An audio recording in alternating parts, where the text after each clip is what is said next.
Bom dia a todos e todas. Eu sou a Regina, faço parte aqui da liderança aqui do Quilombo Cafundó. É a Associação Remanescente de Quilombo Quimbundo do Cafundó. E aí, assim, a gente quer agradecer, né, a presença de vocês. Eu acho que cada vez que vem alguém aqui para ver o nosso trabalho e para nos visitar, para nós é uma valorização imensa, né? Pegando pelo histórico de vida que nós já tivemos aqui. E hoje, a gente ser alvo de interesse das pessoas, principalmente de fora, para conhecer nosso trabalho e a nossa existência aqui, isso só nos fortalece. Então, muito obrigado. E aí eu vou falar um pouco do trabalho que eu faço, do trabalho que nós fazemos aqui, como que a gente sobrevive aqui no Quilombo. Nós estamos aqui desde 1876, quando o nosso ancestral veio como escravo, e o senhor da fazenda onde ele morava, nessa data, 22 anos antes da abolição, ele deu a liberdade para 15 dos seus escravos e fez a divisão das terras. O Joaquim Congo, ele veio para essa região, aqui ele se casou, teve seus filhos, né? E aí a gente se mantém aqui desde essa época. Então, assim, de geração a geração, e começou com o Joaquim Congo, que ele ensinou a língua, né, para os seus filhos e netos, e ele sempre pediu que eles nunca deixassem de falar a língua, que era a maior herança que ele tinha trazido da terra dele, né, que era a África. Então era a única valorização que ele tinha, a única lembrança que ele tinha, então ele pediu para que os seus filhos nunca deixassem de falar. Isso foi sendo repassado de filho para filho, de irmãos, de tios, de avós, e a gente mantém isso até hoje, né? E aí depois, quando ele faleceu, ele ficou as suas duas filhas aqui, a dona Antônia e a dona Efigênia. A avó Efigênia, ela é a nossa matriarca, porque no momento quando todo mundo saiu daqui, porque era muito difícil, a vida aqui era muito difícil, era de difícil acesso também, por isso que se chama Cafundó, né, Quilombo Cafundó, porque aqui era um vale e as pessoas tinham dificuldade tanto de sair daqui ou também de reencontrar aqui o espaço e de sobreviver aqui também. Então as pessoas procuravam viver em outro lugar, mas a avó Efigênia, ela nunca saiu, então ela se manteve aqui.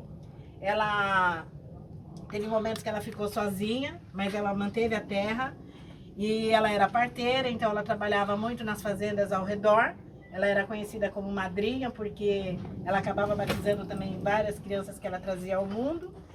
E aí a cobiça dos fazendeiros de em volta pelas terras aqui era muito grande, então muitas vezes eles vinham e pediam para a avó Efigênia se eles podiam colocar o gado para pastar aqui nas terras, que era muito grande, né? Porque quando foi doado para o pai dela, então era uma imensidão de terra.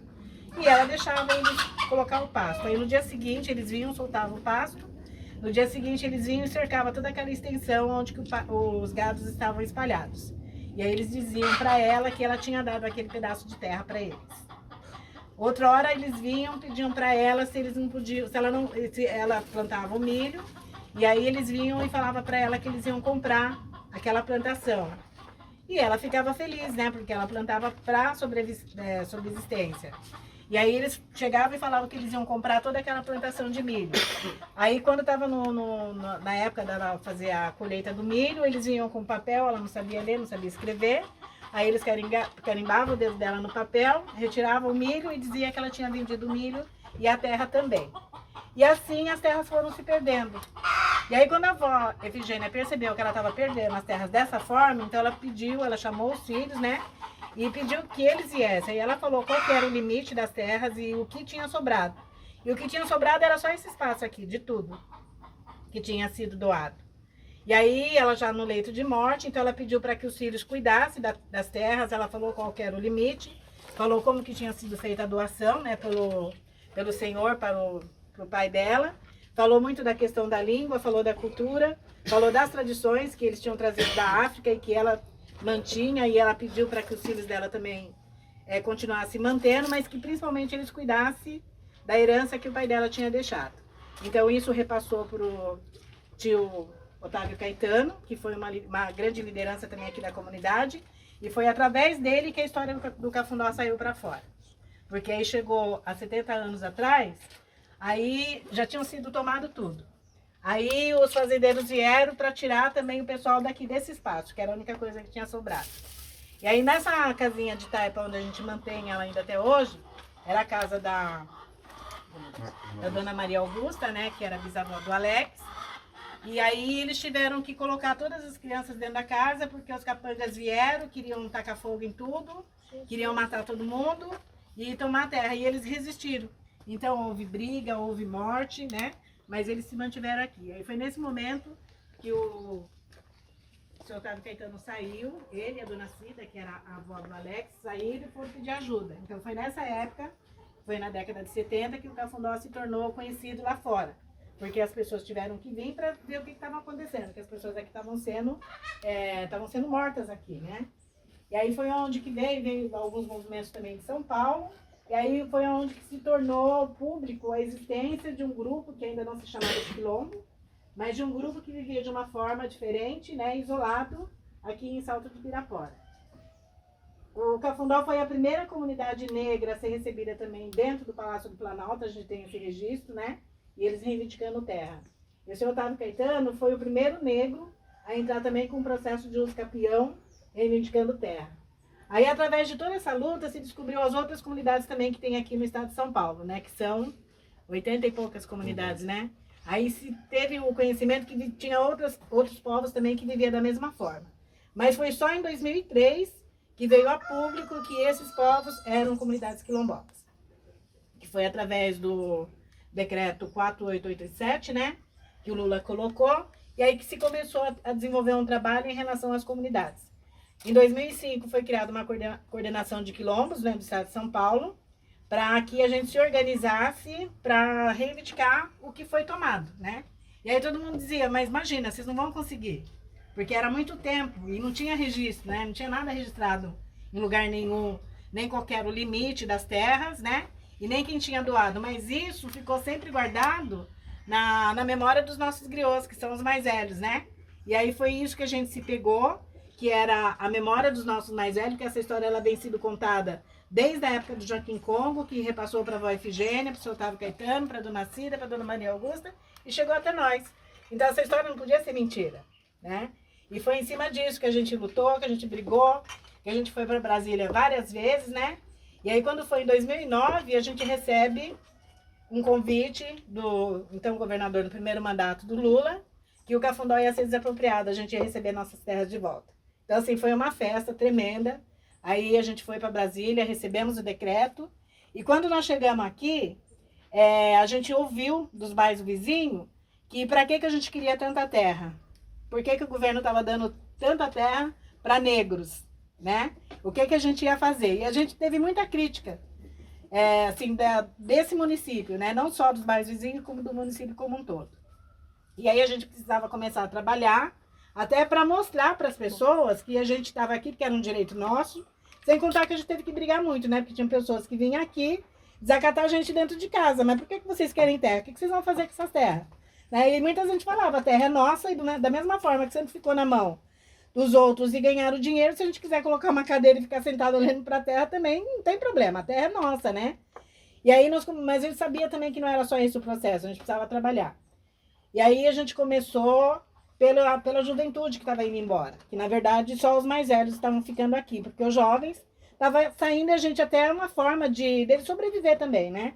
Porque aqui, se a pessoa morava aqui e saía do Cafundó, no bairro vizinho, e pedia um trabalho, e falava que era do Cafundó, ele não conseguia.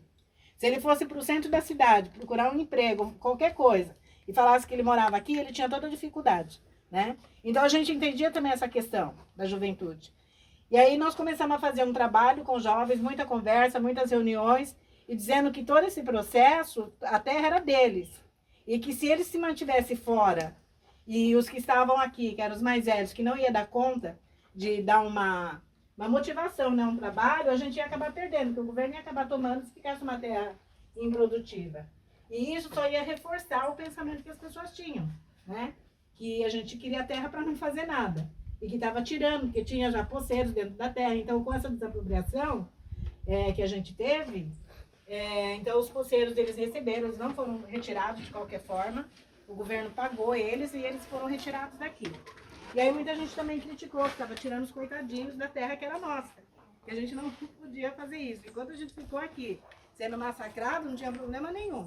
Mas a partir do momento que a terra passa para nossa mão, então o que a gente sempre ouviu muito foi isso. E o Alex, ele foi o primeiro jovem da comunidade que deu atenção e começou a ouvir o que a gente estava falando. Porque a gente estava falando não só da questão dos jovens, a gente estava falando da história do tataravô dele, do avô dele, da avó dele, que também foi uma pessoa muito forte aqui dentro, que foi a Dona Cida. Dona Cida era uma mulher negra, quilombola, ela era mãe de santo, ela era benzedeira, né? E recebeu muitos preconceitos por isso também. Então, isso para ele foi uma coisa assim que acho que pesou muito. E ele foi o primeiro jovem que veio. E aí a gente muitas vezes sentava e falava assim, mas nós vamos fazer o quê? Porque a gente não tinha uma capacitação, a gente não sabia por onde começar. E aí um dia a gente sentou e falou assim, bom, como a gente recebe visita aqui todo dia, toda hora, né? As pessoas vêm as escolas, vêm faculdades aqui para fazer trabalho, já saiu vários livros aqui do Quilombo Cafundó, já saiu filme, e tudo isso de graça. E aí nós pensamos, então se a gente é capaz de receber as pessoas aqui o dia inteiro e falar do nosso trabalho, então vamos usar esse potencial que a gente tem e vamos começar a cobrar, né? Porque era o que a gente tinha, né? Era a riqueza que a gente tinha. E aí teve uma escola lá de São Paulo que incentivou muito a gente nisso, que foi a Escola Suíça Brasileira, que ela sempre vinha aqui com os alunos e ela nos, assim, incentivou muito a começar a fazer isso. Então as escolas a gente começou a receber, a gente fazia a comida e depois, mas o que a gente vai fazer de comida? Vamos fazer o que a gente come, né? E vamos falar que isso daqui foi a nossa resistência. E aí estava se falando muito em punks, e a gente começou, mas o que as nossas mais velhas, na época que não tinha nada, o que elas traziam, né? Como que se alimentava? E aí os mais velhos falavam, então, a vovó, a mamãe entrava na mata e vinha com o alimento. Aí a gente foi procurar saber qual que era o alimento. E nada mais era do que as punks, que hoje está na moda. Então foi disso que a comunidade se alimentou. E foi em cima disso que a gente começou a trabalhar. Aí tinha uma imensidão de terra e precisava se plantar. E aí todo mundo falava, mas não tem dinheiro para comprar insumo, né? Comprar semente, essas coisas, né? Assim, bom, mas antigamente também não tinha. E como que eles faziam? Aí é onde que a gente começou, e muito assim por incentivo, né? E iniciativa do Alex de começar a plantar o orgânico, que não era nem orgânico, era o natural, né? Então a gente começou a perguntar para os mais velhos como que era feita essa plantação, porque eles não tinham dinheiro para comprar os produtos para colocar na terra. Então geralmente eram as coisas da terra mesmo que eles faziam, né? As compostagens, essas questões. E aí teve uma faculdade aqui do lado que veio também, que ajudou muita gente sobre isso. E aí quando o Alex começou com a produção, todo mundo falou, mas você é louco, mas isso daí não vai dar nada. E aí, então, aí dentro dessa questão da desapropriação da terra, que nem eu falei, a gente tinha ficado só com 7 alqueires e meio. Quando o governo vem e desapropria, então se viu qual que era o tamanho da terra que tinha sido doada para o Quilombo Cafundó. Então hoje tem o bairro do Portal, que é aqui do lado, né, que a Judite mora ali, então tem um monte de mansão, estava dentro do nosso território também. Mas impossível achar que o governo ia tirar todo aquele povo e devolver a terra para a gente também tinha que ter essa consciência. A gente até poderia brigar por isso, mas a gente ia ficar aqui mais, não sei quantos anos brigando. Os nossos mais velhos já estavam morrendo, né? Tanto que um deles faleceu. Salto de Pirapora, não sei se vocês passaram por dentro, está dentro do território que era do Quilombo também. Então isso ia até a faculdade, vocês passaram ali em frente à faculdade, né? Da UFSCar. Então da UFSCar para cá era tudo nosso. Então impossível dizer que a gente ia brigar e a gente ia conseguir recuperar. Então a gente vai aceitar o que for possível. Então o que ficou possível, o governo nos devolver com a nossa aceitação foram 218 hectares. Que é tudo isso que vocês veem em volta aqui. A gente pode pedir reparação para todo mundo.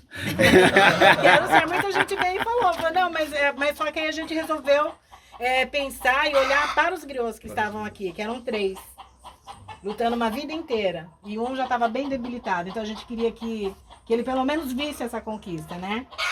E aí ele, graças a Deus, ele conseguiu ver. E logo em seguida ele faleceu. Então para nós foi muito triste, né? Mas a gente conseguiu fazer com que isso se tornasse, assim, sobre a visão dele, sobre o olhar dele, né? E a gente tem certeza que de onde ele está, ele continua aqui com a gente. E aí, aí ele começou a plantar, né, com todas as dificuldades. Então a primeira plantação ele perdeu tudo, porque assim a gente plantava e a gente não tinha esse conhecimento, né? Para você plantar, você tem que saber para quem que você vai vender. Então não adianta só você ir lá plantar. E aí, assim, as primeiras plantações ele perdeu, mas deu uns produtos bonitos, assim, ao ponto da gente chegar e oferecer, e as pessoas falaram, mas isso daí é produto orgânico? Produto orgânico não é bonito desse jeito, né? Então, porque as pessoas tinham aquela visão que produto orgânico são coisas pequenas, tal, que não. E aqui, graças a Deus, sempre saiu uns pés de alface, assim, bem bonito. E aí, a gente começou a procurar recurso, né, para escoar os produtos daqui. Aí conseguimos entrar em 2013.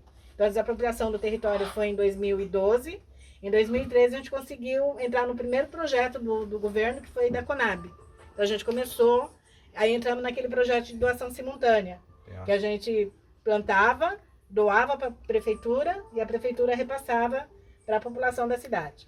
E aí, quando a gente foi apresentar o projeto para o município não aceitou. E não era nem eles que iam pagar a gente. Quem ia pagar a gente era a Conab, entendeu? Mas eles não aceitaram que o produto era do Cafundó. E aí nós tivemos que levar esse produto, sair daqui de Salto. Aí a primeira cidade que nós fomos foi Porto Feliz, Porto né? Feliz, isso. Porto Feliz.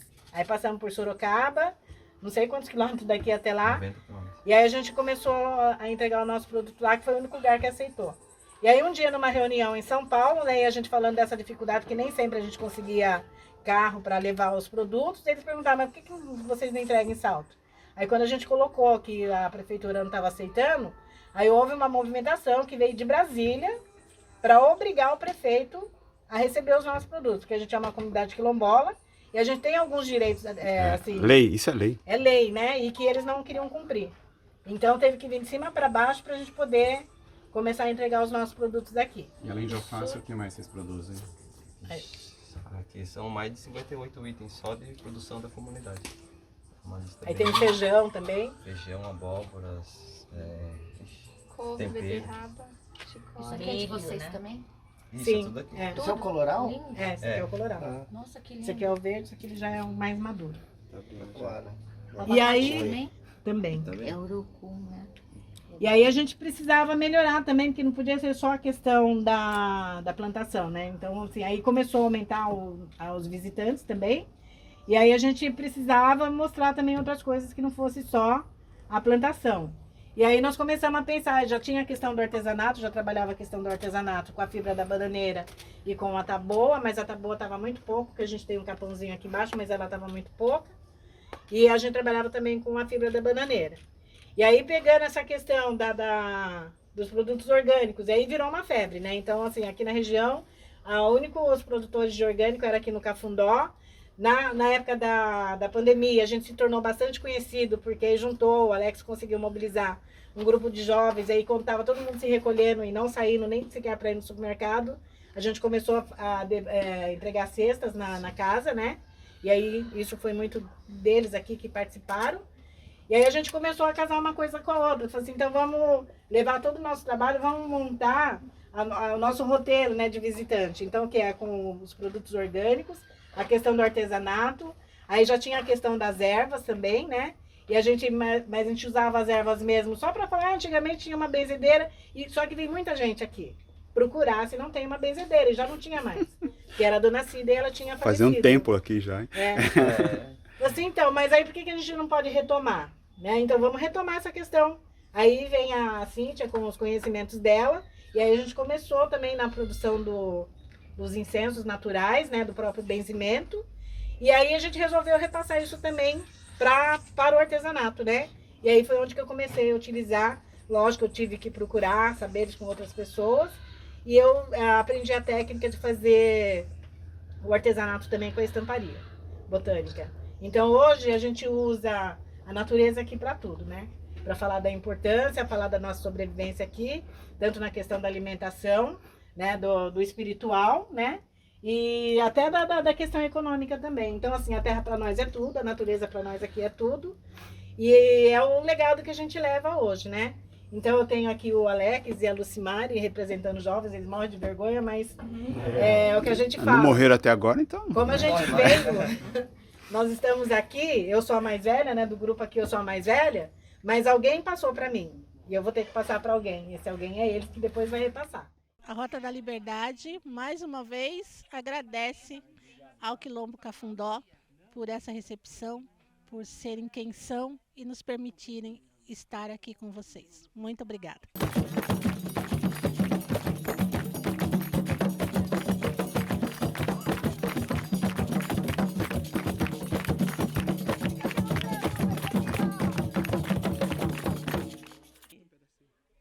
Tamucanda, tamucanda, tamucanda, no Injó de Jambi, tamucanda, o turi que o tataquendô, tamucanda, pra godema que o vimba quendô, tamucanda, tamucanda,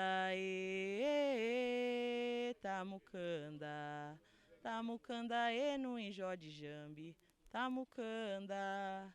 Sandico sumba, quenda undongo, cupopiando, o orobimba, sandico sumba, quenda undongo, cupopiando, o orobimba, cumbio, cumbio, cumbio, cumbio, orobimba. O injeque do andaru, Kikuípo, orofim, oi pra quendá, o varia. Oi, nhará. O injeque do andaru, Kikuípo, orofim, oi pra quendá, o varia. Oi, nhará. Oi, nhará. Coçumba, cupop, apscamanaco, coçumba. Oi, nhará. Oi, nhará. Coçumba, cupop, apscamanaco, coçumba. O injeque do andaru, Kikuípo, orofim, oi pra quendá, o varia. Oi, nhará. O injeque do andaru, Kikuípo, orofim, oi pra quendá, o varia. Oi, nhará. Oi, nhará. Coçumba, cupop, apuscamanaco, coçumba. Oi, nhará. Oi, nhará. Coçumba, cupop, apuscamanaco, coçumba.